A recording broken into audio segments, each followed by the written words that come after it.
Good morning students. हम chapter कर रहे हैं ट्रेनिंग का। ट्रेनिंग में आज का हमारा टॉपिक रहेगा ट्रेनिंग प्रोसेस। प्रोसेस यानी प्रक्रिया, किसी भी काम को करने की प्रक्रिया। तो ट्रेनिंग की प्रक्रिया क्या रहेगी?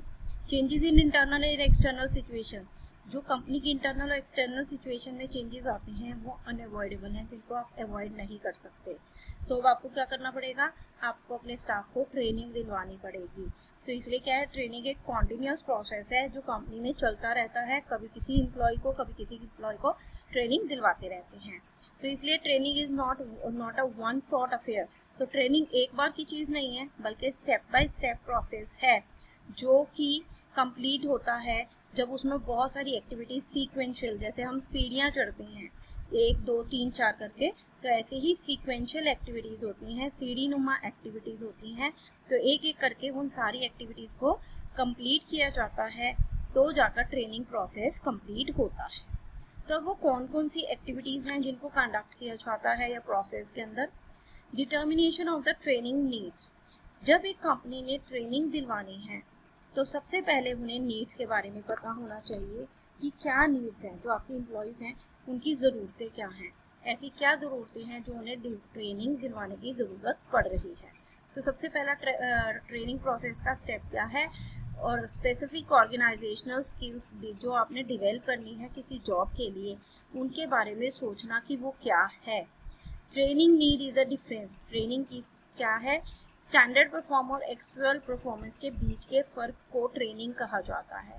इसलिए ट्रेनिंग क्या करता है, जो आप स्टैंडर्ड परफॉर्मेंस है और जो एक्चुअल परफॉर्मेंस है उनके बीच के गैप को खत्म करने की कोशिश की जाती है ट्रेनिंग के साथ। तो जो गैप है वो ट्रेनिंग से खत्म हो जाएगा। हैंस अंडर दिस फेज, इस फेज के अंदर क्या होगा, गैप को आइडेंटिफाई किया जाता है ताकि ट्रेनिंग की ज़रूरतों को हम एक्सेस कर सकें। Generally to determine the training needs, employees की ट्रेनिंग नीड्स को डिटरमाइन करने के लिए an analysis at one and more of the following 3 events is undertaken. तो एनालिसिस किया जाता है 1 2 या सभी तीनों लेवल्स के ऊपर। सबसे पहला लेवल क्या है? Organisational analysis. ऑर्गेनाइजेशन के व्यू पॉइंट से क्या एनालिसिस होता है? This focus on identifying areas in the organisation where training is needed. तो ये क्या करता है? ये फोकस करता है, आइडेंटिफाई करता है उन एरियाज को जहाँ पर ट्रेनिंग ज़रूरी चाहिए। ठीक है, ये नहीं कि आप हर एम्प्लॉय को कैसे भी ट्रेनिंग दिलवा दोगे। सबसे पहले ये पता लगाना है किस एम्प्लॉय को किस चीज़ के लिए ट्रेनिंग दिलवानी है। फिर ऑपरेशनल एनालिसिस।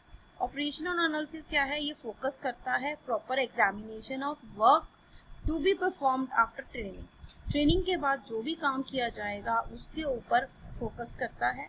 अब ट्रेनिंग है, ट्रेनिंग के बाद काम तो करेंगे ही करेंगे, तो जो काम करना है वो कैसे करना है, कितना अच्छा करना है, तो इसके अंदर उस चीज़ के ऊपर जोर दिया जाता है। तो it involves the task that are required to be perform to accomplish the organisational goal. तो इसके अंदर क्या है, ऑर्गेनाइजेशनल गोल्स को पूरा करने के लिए जिन कामों को करना है उनके ऊपर ध्यान दिया जाता है। फिर है इंडिविजुअल एनालिसिस। इंडिविजुअल एनालिसिस का मतलब है ये डिसाइड करना कि हर एम्प्लॉय की जो इंडिविजुअल ट्रेनिंग नीड्स हैं वो क्या हैं, क्योंकि सभी की एक जैसी नीड्स नहीं हो सकती। किसी को कोई चीज़ नहीं आती, किसी को कोई दूसरी चीज़ नहीं आती, तो इसलिए उनकी इंडिविजुअल ट्रेनिंग नीड्स क्या है। ये कौन से क्वेश्चंस को आंसर करता है कि हु शुड बी ट्रेन, किसको ट्रेनिंग देनी है, and what should be taught, और उसको क्या ट्रेनिंग देनी है, क्या सिखाना है। सेकंड इसके अंदर क्या है, establish specific objective. Specific objectives को इस्टेब्लिश करना। सबसे पहले आपको पता लग गया कि ट्रेनिंग की ज़रूरत क्या है, आइडेंटिफाई कर लिया। अब आपको ऑब्जेक्टिव्स सेट करने हैं कि आपकी ट्रेनिंग के ऑब्जेक्टिव्स क्या होंगे। These objectives must be related with the training needs. ये objectives training needs के साथ जुड़े होने चाहिए और फोकस करें satisfying those needs, उन needs को satisfy करने में। तो प्राइमरी पर्पस ऑफ ट्रेनिंग क्या है कि जो स्टैंडर्ड परफॉर्मेंस और एक्चुअल परफॉर्मेंस के बीच का गैप है उसको कवर किया जाए, उसको ख़त्म किया जाए। तो this can be done through setting training objective. ऐसा कैसे होगा? जब आप ट्रेनिंग ऑब्जेक्टिव्स को सेट करोगे तो एक मैच किया जाता है मैन और जॉब के बीच में जब हम ऑब्जेक्टिव्स को सेट करते हैं। थर्ड है हमारा सिलेक्शन ऑफ एप्रोप्रिएट मेथड। अब जब ट्रेनिंग दिलवानी है तो हमें अप्रोप्रिएट मेथड पता होना चाहिए कि किस मेथड के तहत हमने ट्रेनिंग दिलवानी है, ठीक है। तो कौन सा प्रोग्राम यूज होगा ट्रेनिंग के लिए। ट्रेनिंग मेथड क्या है, desired means of attaining training objective, training objectives को अटेन करने का जो हमारा डिजायर्ड तरीका है। After the determination of training needs, training needs की डिटर्मिनेशन के बाद और स्पेसिफिकेशन ऑफ ऑब्जेक्टिव्स के बाद एक ट्रेनिंग का मेथड आइडेंटिफाई किया जाता है ताकि आप सिलेक्टेड ऑब्जेक्टिव को अचीव कर सको। There are number of training method, हमारे पास बहुत सारे ट्रेनिंग मेथड्स अवेलेबल हैं, पर उनकी सूटेबिलिटी डिपेंड करती है किसी भी ऑर्गेनाइजेशन की ट्रेनिंग नीड्स के ऊपर। तो यानी कि जो मेथड है वो आपकी ट्रेनिंग की ज़रूरत पे डिपेंड करता है। जैसे अब इस समय कोविड चल रहा है तो हमें ऑनलाइन ही सारी चीज़ें करनी पड़ रही हैं, तो बहुत सारे काम ऐसे हैं जो ऑनलाइन नहीं हो सकते हैं, तो वो ऑफलाइन ही होंगे। तो आपको वो सिलेक्ट करना है appropriate method. Identifying the trainer, अब जिससे आपने ट्रेनिंग दिलवानी है अपने एम्प्लॉयज़ को, आपको उस ट्रेनर को आइडेंटिफाई करना होगा कि वो कौन है। तो ये सबसे ज़्यादा इम्पॉर्टेंट एस्पेक्ट है। अगर आप किसी गलत कंपनी या किसी गलत इंसान से ट्रेनिंग दिलवाते हो तो वो आपके एम्प्लॉयज़ को कुछ नहीं सिखाएगा और उनका टाइम ही वेस्ट होगा। तो ये सबसे इम्पॉर्टेंट है। अगर ट्रेनिंग की सक्सेस करनी है तो ट्रेनर जो है वो सबसे अच्छा होना चाहिए। उसकी कॉम्पिटेंसी और एबिलिटी के ऊपर किसी भी ट्रेनिंग प्रोग्राम की सक्सेस डिपेंड करती है। Trainer must be adequately competent, trainer competent होना चाहिए, नॉलेजेबल होना चाहिए, मैच्योर होना चाहिए और उसकी कम्युनिकेशन भी बहुत बढ़िया होनी चाहिए। अगर आपका ट्रेनर अच्छे से कम्युनिकेट ही नहीं कर पाएगा तो वो आपको बताएगा क्या, समझाएगा क्या और आप समझोगे क्या। फिर इसमें नेक्स्ट आ जाता है इम्प्लीमेंटिंग प्रोग्राम।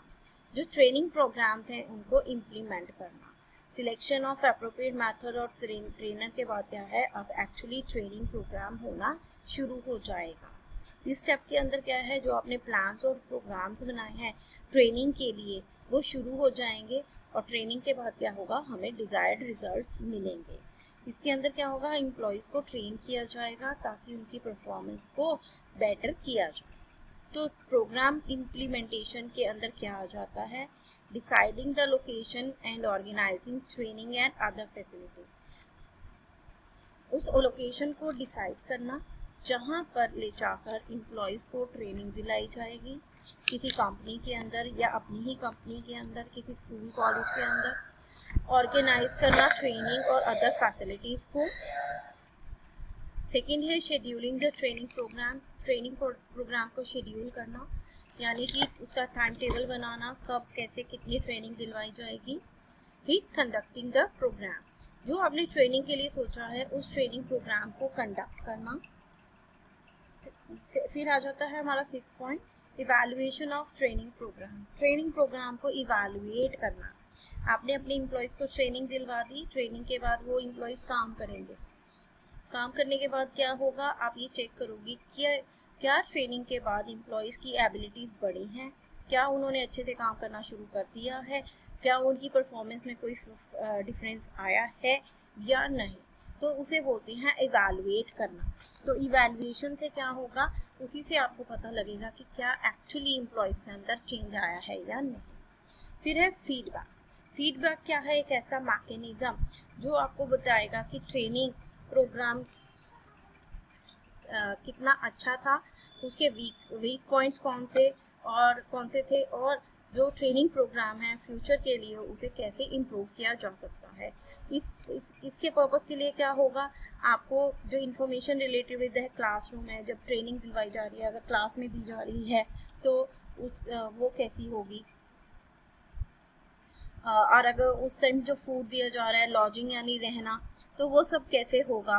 तो वो सारी इन्फॉर्मेशन आप पार्टिसिपेंट से इकट्ठी करोगे और उसी के हिसाब से आप उनको ट्रेनिंग नेक्स्ट टाइम के लिए प्लान करोगे। तो जो इन्फॉर्मेशन आपको मिलेगी आप उसको टैबलेट यानी टेबल में लिखोगे, उसको इवैल्यूएट करोगे, एनालाइज करोगे और जो ट्रेनिंग के वीक पॉइंट्स थे उनको आप मार्क करोगे ताकि आप फ्यूचर के लिए ट्रेनिंग प्रोग्राम्स को इम्प्रूव कर सकें। आज के लिए इतना ही।